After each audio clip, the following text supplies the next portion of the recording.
चारधाम यात्रा को लेकर तैयार उत्तराखंड। 30 अप्रैल से होगी यात्रा की शुरुआत, तैयारियों में जुटे सभी विभाग।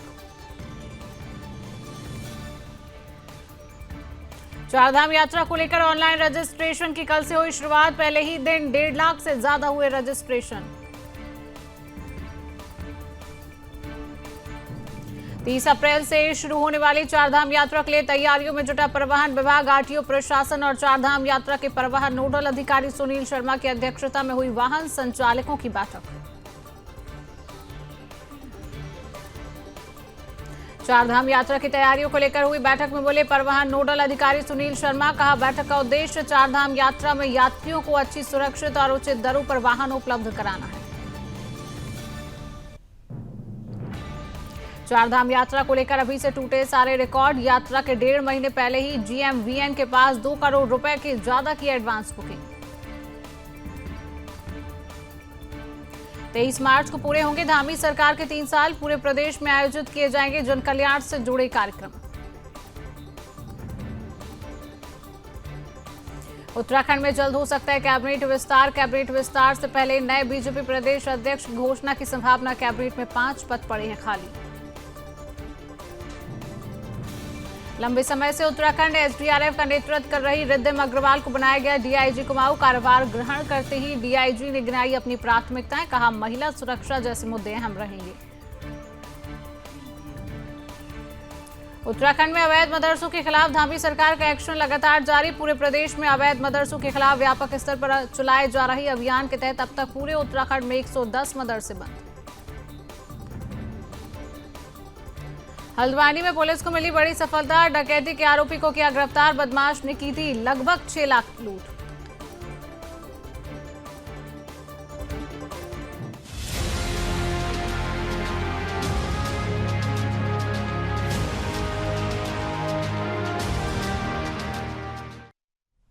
नमस्कार, अपना उत्तराखंड देख रहे हैं आप और मैं हूं आपके साथ शिवांगी जैन। बुलेटिन की शुरुआत करेंगे बड़ी खबर के साथ। देहरादून सचिवालय में समीक्षा बैठक हुई है। CM धामी की अध्यक्षता में बैठक का आयोजन किया गया है। बैठक में 23 मार्च को लेकर निर्देश दिए गए हैं। 23 मार्च को पूरे होंगे धामी सरकार के 3 साल पूरे होने जा रहे हैं।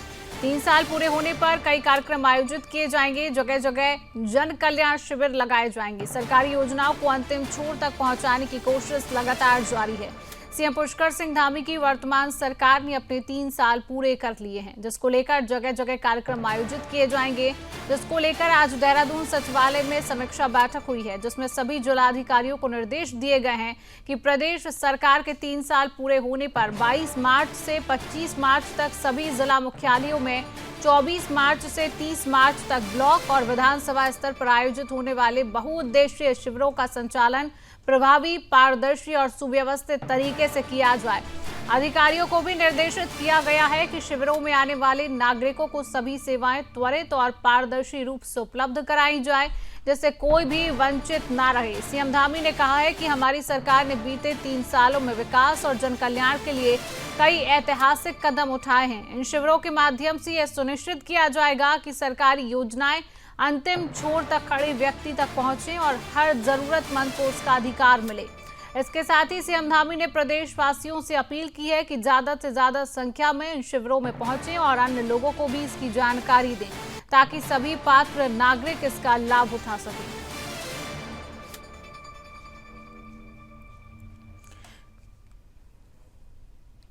और अब बात करेंगे उत्तराखंड के इस वक्त की बड़ी खबर की। गढ़वाल लोकसभा को बड़ी सौगात मिली है। कोटद्वार में पासपोर्ट कार्यालय को मंजूरी मिली। चमोली में जल्द पासपोर्ट कार्यालय खुलेगा। विदेश मंत्री ने त्वरित कार्रवाई को मंजूरी दी है। बीजेपी सांसद अनिल वलूरी ने भी जानकारी दी है। विदेश मंत्री S जयशंकर का आभार जताया है। युवाओं की सुविधा के लिए पासपोर्ट कार्यालय खोला जाएगा और अब स्थानीय स्तर पर भी पासपोर्ट सेवाएं होंगी। तो उत्तराखंड की इस वक्त की ये बड़ी खबर आप तक पहुंचा रहे हैं। गढ़वाल लोकसभा को बड़ी सौगात मिली है। कोटद्वार में पासपोर्ट कार्यालय को मंजूरी मिली है। चमोली में जल्द ही पासपोर्ट कार्यालय खोला जाएगा। विदेश मंत्री ने त्वरित कार्रवाई को मंजूरी भी दे दी है। बीजेपी सांसद अनिल वलूनी ने इसको लेकर जानकारी दी है। विदेश मंत्री S जयशंकर का जानकारी देते हुए उन्होंने आभार भी जताया है। युवाओं की सुविधा के लिए पासपोर्ट कार्यालय खोला जा रहा है और अब इसकी सुविधा आपको स्थानीय स्तर पर भी पासपोर्ट सेवाएं मिलती हुई नजर आएंगी। तो बड़ी खबर है उत्तराखंड से इस वक्त की। जहां पर पासपोर्ट कार्यालय खोला जाएगा। विदेश मंत्री ने त्वरित कार्रवाई को लेकर मंजूरी भी दे दी है। सीएम पुष्कर सिंह धामी आज हरिद्वार दौरे पर हैं, जहां उन्होंने पतंजलि यूनिवर्सिटी में आयोजित अखिल भारतीय शास्त्रोत्सव कार्यक्रम में हिस्सा लिया है, जहां बाबा रामदेव और आचार्य बालकृष्ण ने सीएम धामी का कार्यक्रम में जोरदार स्वागत और अभिनंदन किया है। इस कार्यक्रम में सीएम धामी ने कार्यक्रम को संबोधित भी किया, जिसमें उन्होंने क्या कुछ कहा, आइए आपको सुनाते हैं। भारत के इस सनातन को और यहाँ की संस्कृति को, यहाँ के संस्कार को दुनिया के अंदर ले जाने का जिनके ऊपर दायित्व है, ऐसे सभी पधारे हुए महानुभाव का, छात्र छात्राओं का मैं देवभूमि उत्तराखंड में आप सभी का हृदय से स्वागत करता हूं, आप सबका अभिनंदन करता हूं। प्राचीन भारतीय ज्ञान परंपरा से जुड़े आप सभी विद्वज्जनों के बीच आकर मुझे अपार हर्ष की अनुभूति हो रही है और यहाँ के वातावरण को देखकर मुझे पूरा विश्वास हो गया है कि 2 दिवसीय शास्त्रोत्सव निश्चित रूप से जिन उद्देश्यों के लिए यहाँ पर इसका आयोजन किया गया, आप सबका इतना बड़ा समागम यहाँ पर किया गया, वो अवश्य सफल रहा होगा। इस प्रकार के आयोजन से एक और हमारे ऋषियों मुनियों द्वारा स्थापित ज्ञान के विभिन्न आयामों को सहेजने का कार्य करते हैं, वहीं उन्हें हमें हमारी नई पीढ़ी तक पहुंचाने का भी, और जो विरासत है भारतीय संस्कृति हमारी नई पीढ़ी को पहुंचाने में, विरासत को स्थानांतरित करने में भी बहुत महत्वपूर्ण योगदान देते हैं। और मुझे यहाँ पर बताया गया कि इस उत्सव में शलाका परीक्षा, अर्थशाखा, वाक्यार्थ स्पर्धाएं भी आयोजित हुई। ये स्पर्धाएं निश्चित रूप से हमारी प्राचीन शास्त्र परंपरा को आधुनिक युग में भी जीवंत रखने की दिशा में एक महत्वपूर्ण प्रयास साबित होगी। जिस प्रकार आदि शंकराचार्य जी ने छोटी सी आयु में अद्वैत वेदांत का गूढ़ ज्ञान अर्जित कर संपूर्ण भारत में ज्ञान की ज्योति जागृत की थी, उसी प्रकार ये शास्त्रोत्सव स्पर्धाओं में प्रतिभाग करने वाले आप सभी प्रतिभागी भी हमारी जो प्राचीन ज्ञान परंपरा है इसको आगे बढ़ाने वाले अग्रदूत हैं। मैं आप सभी के उज्जवल भविष्य की कामना करता हूं, मैं शुभकामनाएं देता हूं और इसी के साथ इसी अति महत्वपूर्ण कार्यक्रम को आयोजित करने के लिए केंद्रीय विश्वविद्यालय संस्कृत एवं पतंजलि विश्वविद्यालय का भी बहुत धन्यवाद करता हूं। भाइयों बहनों, जहां तक मैं समझ पाया हूं कि हमारे शास्त्र केवल मात्र एक ग्रंथ नहीं है, यह किताब ही नहीं है, बल्कि इस संपूर्ण सृष्टि के जितने रहस्य हैं उन रहस्यों को जानने और समझने का एक विशिष्ट माध्यम है। हमारे समस्त वेदों, उपनिषदों, पुराणों आदि में ऐसे ऐसे सूत्र निहित हैं जिनसे प्रेरणा लेकर आज आधुनिक विज्ञान भी सशक्त हो रहा है। अभी आदरणीय डॉक्टर निशंक जी ने किस प्रकार से उसकी व्याख्या की आप सबके समक्ष, मैं समझता हूं जरूर आपके अंदर एक नई ऊर्जा की अनुभूति हुई होगी। हमारी ज्ञान परंपरा में जीवन के भौतिक और आध्यात्मिक पहलुओं के बीच संतुलन की जो भावना निहित है, जो इसे सभी ज्ञान परंपराओं से श्रेष्ठ बनाती है।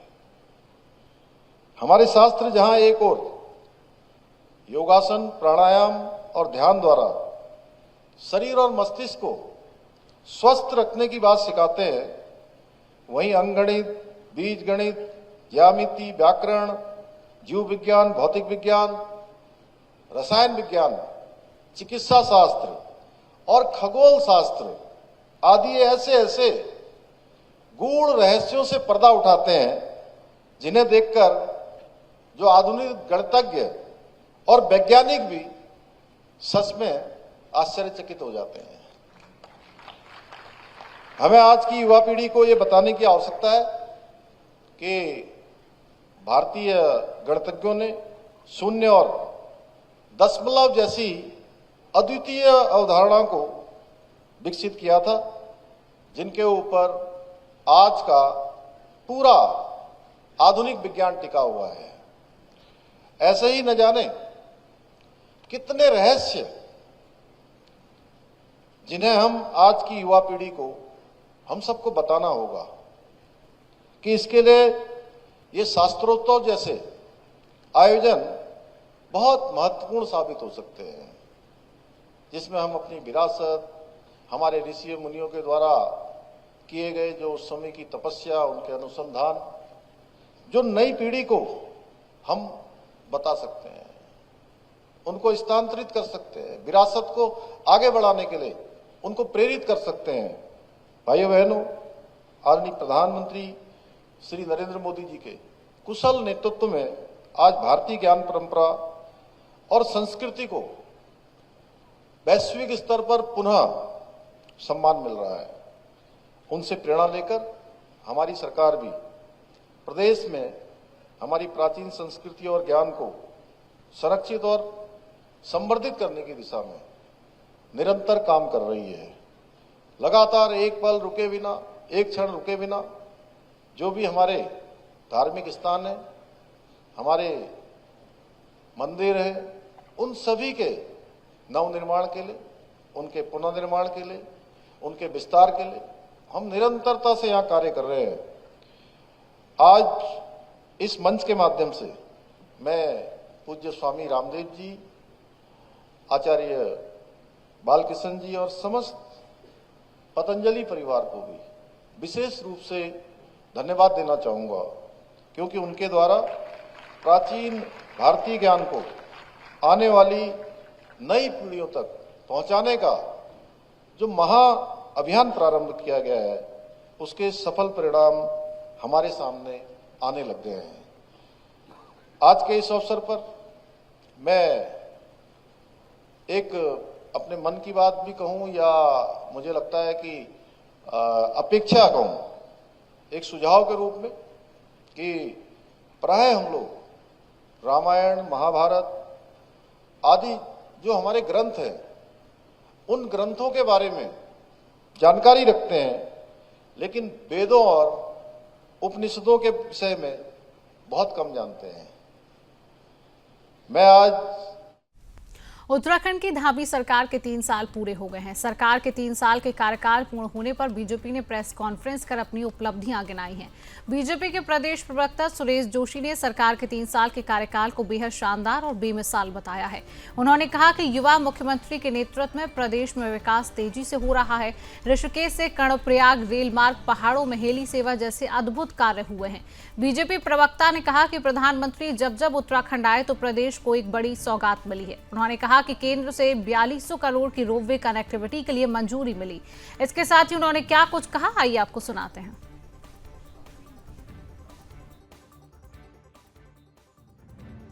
3 वर्षों में एक युवा मुख्यमंत्री ने युवा सोच और एक स्ट्रॉन्ग विल पावर से जो धामी जी ने 3 वर्षों में काम किए हैं, उसको उत्तराखंड के लिए मैं ये कह सकता हूँ कि एक मील का पत्थर साबित होगा। हमने जो हमारा उत्तराखंड सबसे प्यारा, सबसे न्यारा उत्तराखंड है, उस उत्तराखंड में जो देवभूमि के नाम से जाना जाता है, देवभूमि के स्वरूप को बरकरार रखने के लिए जो सारे काम करने चाहिए थे, चाहे हमारा जो यहाँ का अध्यात्म है, हमारे ऋषि मुनियों की जो ये तपस्थली है, उसको अधिक से अधिक लोग यहाँ पर कैसे आएं, कैसे उत्तराखंड को समझें, उसके लिए मुख्यमंत्री जी ने जहां एक और रोड कनेक्टिविटी, एयर कनेक्टिविटी और रेलवे कनेक्टिविटी भारत सरकार के साथ मिलकर के उस पर एक बड़ा प्रयास किया है, उसके साथ साथ ही एक नई टेक्निक से रोपवे, अभी जो केदारनाथ जी का, हेमकुंड साहिब का, मसूरी का, पुण्यागिरी का, यमुनोत्री का, ये तमाम जो रोपवे बन रहे हैं, ये भी उत्तराखंड के पर्यटन की दृष्टि से एक मील का पत्थर साबित होंगे। सरकार के 3 साल पूरे होने पर टिहरी में घनसाली विधायक शक्तिलाल जिलाध्यक्ष उदय रावत ने प्रेस कॉन्फ्रेंस की है, जिसमें उन्होंने कहा है कि 3 साल में सरकार ने ऐतिहासिक काम किए हैं। यूसीसी, नकल विरोधी सहित भू कानून सरकार ने पास किया है। साथ ही राष्ट्रीय खेलों का आयोजन भी सरकार ने सफलतापूर्वक किया है। उन्होंने कहा कि सीएम धामी के नेतृत्व में उत्तराखंड लखपति दीदी सहित अन्य योजनाओं से महिला सशक्तिकरण की दिशा में राज्य आगे बढ़ रहा है। इसी को लेकर 23 मार्च को भव्य कार्यक्रम आयोजित किया जाएगा। इस दौरान बहुउद्देशीय स्वास्थ्य शिविर भी लगाए जाएंगे। अध्यक्ष आदरणीय श्री उदय सिंह रावत जी। हमारे 23 मार्च को हमारी सरकार को कंप्लीट 3 साल कार्यकाल हमारा हो रहा है। प्रत्येक जनपद के अंदर हमारी सरकार ने निर्णय लिया कि हमारी सरकार की क्या क्या उपलब्धियाँ रही जो हम जन जन तक पहुँचा सकें। इसके लिए आज हम प्रत्येक जनपदों पे हमने पेश करने का निर्णय लिया पार्टी ने, सरकार ने, और जन भावनाओं के अनुरूप हमारी सरकार निरंतर काम कर रही है। मैंने अभी अपनी प्रेस वार्ता में कहा कि हमारा उद्देश्य है कि अंतिम पंक्ति में जो व्यक्ति खड़ा है उसको हम आगे कैसे लाएं। ये छोटा सा स्टेट है, इसकी मूल भावनाओं के अनुरूप हम काम करने का प्रयास कर रहे हैं, जिसके लिए मैंने अभी आप प्रेस वार्ता में आपसे विभिन्न विषयों पर चर्चा और वार्ता की। यही हमारा मूल ध्येय है कि हम इस प्रदेश को अग्रणी प्रदेश की भूमिका में कैसे अग्रणी रूप में आगे रखें। इसके लिए हम सतत प्रयास कर रहे हैं। इसके लिए हमें प्रधानमंत्री आदरणीय मोदी जी का और इस प्रदेश के युवा मुख्यमंत्री जी का बहुत सतत हिम्मत के साथ हम काम करते हैं। उनका आशीर्वाद मोदी जी का हमको मिलता है, मोदी जी का आशीर्वाद धामी सरकार को मिलता है। धामी सरकार निरंतर जनता का काम करती है। और माननीय मुख्यमंत्री पुष्कर सिंह धामी जी के नेतृत्व में भारतीय जनता पार्टी की सरकार के ऐतिहासिक कार्यों का जो 3 साल में हुए हैं, उनका 23 तारीख को जिला मुख्यालय में, विकासखंड मुख्यालयों में कार्यक्रम होने तय हुए हैं और उसमें बहुउद्देशीय शिविर से लेकर स्वास्थ्य शिविर उसमें लगाए जाएंगे। और माननीय मुख्यमंत्री जी ने इन 3 सालों में जहां सख्त नकल विरोधी कानून, सख्त भू कानून और यूसीसी जैसे कार्यक्रमों के माध्यम से 3 साल की उपलब्धियों को जन जन को तोहफा दिया है, उसके लिए माननीय मुख्यमंत्री जी, प्रदेश के यशस्वी मुख्यमंत्री जी का हम सभी। उत्तराखंड सरकार के आदेशों के बाद प्रदेश भर में अवैध मदरसों के खिलाफ कार्रवाई की जा रही है। जनपद ऊधम सिंह नगर की बात करें तो जगह जगह अवैध मदरसों के खिलाफ कार्रवाई देखने को मिल रही है। जनपद के सितारगंज, काशीपुर और जसपुर खुर्द में 1 दर्जन से ज्यादा बिना रजिस्ट्रेशन के चलाए जा रही अवैध मदरसों को सीज किया गया है। जिलाधिकारी नितिन भदौरिया के नेतृत्व में प्रशासन की टीम ने रुद्रपुर में अवैध मदरसों के खिलाफ अभियान चलाया है। भारी पुलिस फोर्स की मौजूदगी में प्रशासन की टीम ने रुद्रपुर के गोटिया सुभाष कॉलोनी में 2 मदरसों को सील किया। मामले को लेकर डीएम नितिन सिंह भदौरिया ने बताया कि ऊधम सिंह नगर में जितने भी मदरसे हैं, सबसे पहले उनका चिन्हीकरण किया जा रहा है, जिसमें सबसे पहले खटीमा और सितारगंज में कार्रवाई की गई और अब तहसील काशीपुर, जसपुर, रुद्रपुर, किच्छा में कार्रवाई चल रही है।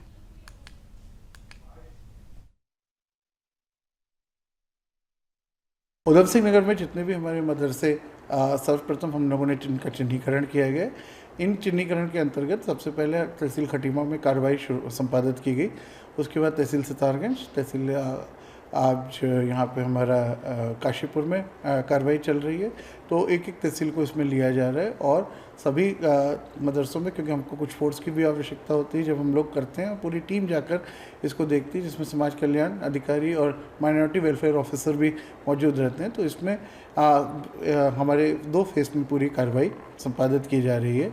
जिन भी मदरसों को अवैध संचालन पाया जा रहा है वहाँ पे सील लगाई जा रही है और सभी को नोटिस ऑलरेडी जारी किए जा चुके हैं।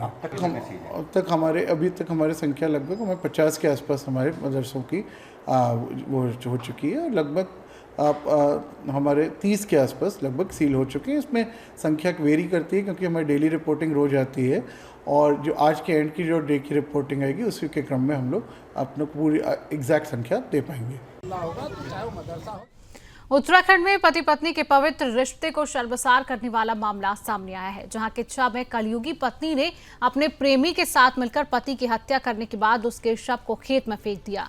मामला उधम सिंह नगर के किच्छा कोतवाली अंतर्गत ग्राम देवरिया का है। किच्छा कोतवाली पुलिस ने प्रेमी के साथ मिलकर पति की हत्या कर खेत में शव फेंकने के मामले में आरोपी पत्नी और उसके प्रेमी को गिरफ्तार कर लिया है।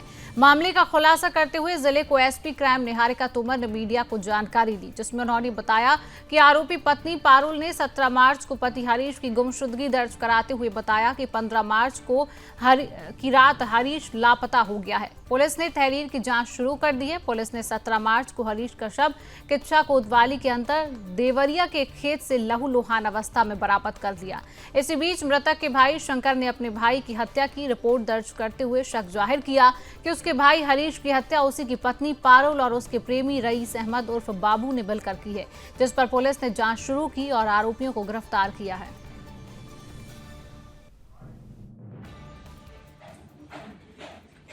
देखिए 17 मार्च को हमारे कोतवाली किच्छा में एक तहरीर प्राप्त हुई थी एक महिला द्वारा, इसका नाम पारुल है, कि उनके पति हरीश 15 तारीख रात के 9 बजे से गुमशुदा हैं। इस पर हमारी कोतवाली में गुमशुदगी लिखी गई थी। उसी दिन एक शव बरामद हुआ जिसका पहचान हरीश के रूप में की गई थी, जो उनके घर से 60 या 70 मीटर की दूरी पर एक गेहूं के खेत में थी। 19 तारीख को जब हमारी पंचायतनामा और पोस्टमार्टम की कार्रवाई पूरी हुई तो उसके बाद वादी शंकर द्वारा एक तहरीर दी गई, जिसमें एक नामजद व्यक्ति का नाम दिया गया जिसका नाम मोहम्मद रईस उर्फ बाबू है, जो सिरौली कला कोतवाली किच्छा का ही रहने वाला है। उसमें ये लिखा गया कि उनको शक है कि इस व्यक्ति द्वारा ही उनके भाई हरीश की हत्या की गई है। इस पर हमारी कोतवाली किच्छा में एक मुकदमा पंजीकृत किया गया। जब मुखबिर की सूचना पे जब दबिश दी गई पारुल के घर में जो हरीश की पत्नी है, तो वहां पर मोहम्मद रईस और बाबू भी पाया गया और इनके द्वारा जुर्म इकबाल किया गया कि इन दोनों के द्वारा मिलकर ही एक साजिश के तहत हरीश की हत्या की गई थी। इसमें इनके द्वारा एक तकिए का प्रयोग करके उसका मुंह दबाया गया था, उसे स्मॉदरिंग से मारा गया है। जब पूछताछ की गई तो ये पता चला कि इन दोनों का एक प्रेम प्रसंग था, मोहम्मद रईस और बाबू और पारुल का, और इसके कारण जब हरीश को ये बात पता चली तो इनके झगड़े होते थे और इनमें पारिवारिक मतभेद आ गया था। इसी के चलते दोनों द्वारा, पारुल और बाबू द्वारा एक साजिश रची गई हरीश को रास्ते से हटाने की और उसे जान से मारने की, और इनके द्वारा हत्या कारित की गई। हत्या करने के बाद हरीश के शव को एक गेहूं के खेत में जाकर डाल दिया गया, जो उनके घर से 60 या 70 मीटर। 30 अप्रैल से शुरू होने वाली चारधाम यात्रा के लिए परिवहन विभाग अपनी तैयारियों में जुटा हुआ है, जिसे लेकर आरटीओ प्रशासन और चारधाम यात्रा के परिवहन नोडल अधिकारी सुनील शर्मा की अध्यक्षता में वाहन संचालकों की बैठक हुई है। इस बीच सुनील शर्मा ने कहा कि सभी बस, टेम्पो ट्रैवलर, मैक्सी, टैक्सी और टूर एंड ट्रैवल ऑपरेटरों की बैठक में बुलाया गया है। साथ ही उन्होंने कहा कि बैठक का मुख्य उद्देश्य था कि आने वाली चारधाम यात्रा में यात्रियों को अच्छी, सुरक्षित और उचित दरों पर वाहन उपलब्ध हो और यात्रियों के साथ अच्छा व्यवहार किया जाए, जिसके साथ सभी टूर एंड ट्रैवल संचालक अपने यात्रियों का पंजीकरण कराएं ताकि उनको आसानी से ट्रिप कार्ड बनाकर अपने गंतव्य स्थान तक भेजा जाए।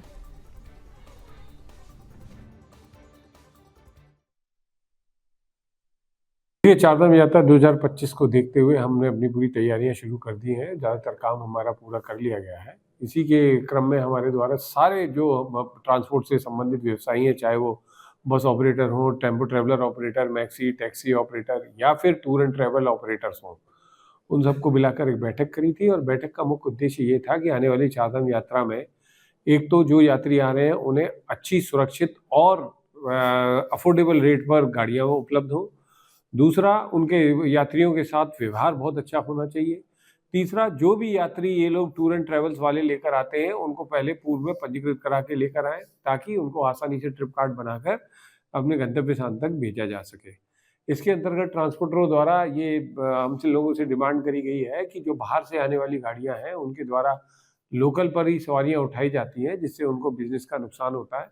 उसके लिए उनके द्वारा रिक्वेस्ट की गई कि 15 दिन का ही ग्रीन कार्ड इनको दिया जाए बाहर की गाड़ियों को, और 15 दिन बाद वो बाहर से फिर सवारी लेके आते हैं तो उनको फिर ग्रीन कार्ड कर दिया जाए। इसके संबंध में हम लोगों ने परवीन नायक महोदय को अपना पत्र 2025 की चारधाम यात्रा अब तक की सबसे हिट यात्रा की साबित होने जा रही है। चारधाम यात्रा के लिए अभी 1.5 महीने का समय बचा है, लेकिन उससे पहले ही गढ़वाल मंडल विकास निगम यानी कि GMVN के पास 2 करोड़ रुपए से ज्यादा की एडवांस बुकिंग आ चुकी है, जिसको लेकर महाप्रबंधक गढ़वाल मंडल विकास निगम ने बताया कि यात्रा की तैयारी को अंतिम रूप दिया जा रहा है। इसके साथ ही सभी गेस्ट हाउस को रेनोवेट करने को लेकर मैनेजर्स को निर्देशित भी कर दिया गया है। उन्होंने कहा कि जल्दी एक टीम निरीक्षण कर व्यवस्थाओं का जायजा लेगी ताकि यात्रियों को दी जाने वाली सुविधाओं को समय रहते बेहतर किया जा सके। उन्होंने बताया कि हर हफ्ते सप्ताह इसकी समीक्षा भी की जाएगी।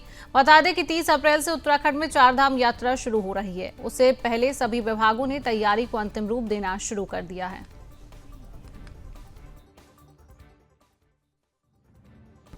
देखिए, चारधाम यात्रा की तैयारियों में हमने आज बैठक करी है अपने जो हमारे जनरल मैनेजर से उनके साथ, और हमारा प्रयास है कि चारधाम यात्रा से पहले चारधाम यात्रा रूट पर जो भी हमारे गेस्ट हाउसेज हैं, सबसे पहले तो उसमें जो भी माइनर या मेजर रिपेयर वर्क हैं उसको फिट कर लिया जाए।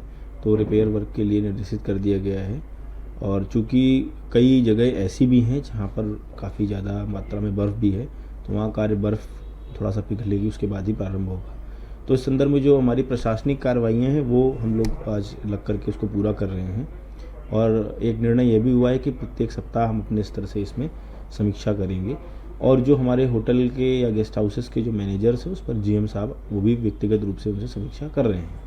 एक टीम हमारी जाएगी इन सभी गेस्ट हाउसेस की विज़िट के लिए। हम स्वयं भी जाएंगे, लेकिन एक एडवांस टीम जाएगी ताकि वो आइडेंटिफाई कर सकें कि कहीं कोई और बेहतर या कोई रिपेयर वर्क करना है तो उसको किया जा सके। तो एक तो इस तरीके की व्यवस्था हम लोग बना रहे हैं। दूसरा, हम लोगों की वेबसाइट और हमारा जो PRO ऑफिसेज़ हैं वहाँ से बुकिंग की प्रक्रिया प्रारंभ हो चुकी है। और मुझे ये बताते हुए बड़ी खुशी होगी कि लगभग 1 करोड़ 90 लाख रुपए की हमारी ऑनलाइन बुकिंग हो चुकी है। और जबकि अभी हमारी सितंबर-अक्टूबर की बुकिंग प्रारंभ नहीं हुई है, क्योंकि एक तयशुदा टाइम ड्यूरेशन रखते हैं हम कि उसके पहले हम एडवांस बुकिंग नहीं लेते हैं। और इसके अलावा जो हमारे PRO ऑफिसेज़ हैं वहाँ से भी लगभग 17 लाख रुपए की, और भी जो हमारे विभिन्न हैं वहाँ से 11 लाख रुपए की टूर पैकेजेस से। तो इस प्रकार से हम कहें तो लगभग 2.1 CR की जो हमारी बुकिंग है वो हमारी हो गई है। और हमें उम्मीद है कि इस बार GMVN पहले से ज़्यादा इनकम इस बार कमाएगा, अर्न करेगा। और इसके लिए भी हम लोग स्ट्रेटजी बना रहे हैं कि कैसे हम GMVN की गेस्ट हाउसेस का, लोकेशंस का, रूट का प्रचार प्रसार कर सके और लोगों को पता चले कि यहाँ पर भी हमारी सुविधाएं हैं। चाहे वो प्रॉपर बुकिंग कराएं पूरे दिन की, या अगर वो कुछ घंटों के लिए विश्राम करना चाहते हैं या किचन की सुविधा या फूड की सुविधा लेना चाहते हैं, तो उसके लिए भी हम लोग प्रचार प्रसार कर रहे हैं। हम लोगों ने WhatsApp हैंडल भी क्रय कर लिया है। तो जल्द ही जो हमारे कस्टमर्स होंगे उनको उसके माध्यम से चारधाम यात्रा के विषय में भी जागरूक किया जाएगा कि जब आप पहाड़ पर यात्रा करें तो क्या करें, क्या ना करें, चारधाम यात्रा के दौरान किन बातों का ध्यान रखें। साथ ही साथ हमारे गेस्ट हाउसेस की लोकेशंस, हमारे टॉयलेट्स की लोकेशंस या जो भी इंपॉर्टेंट लोकेशंस हैं वो हम लोग अन्य विभागों से भी इकट्ठा कर रहे हैं, वो भी हम उनके साथ साझा करेंगे ताकि वो जब यहाँ आए तो उनका जो ट्रेवल है वो। तो फिलहाल के लिए इस खास बुलेटिन में इतना ही। देश और दुनिया की तमाम खबरों को जानने के लिए आप देखते रहिए सुदर्शन न्यूज।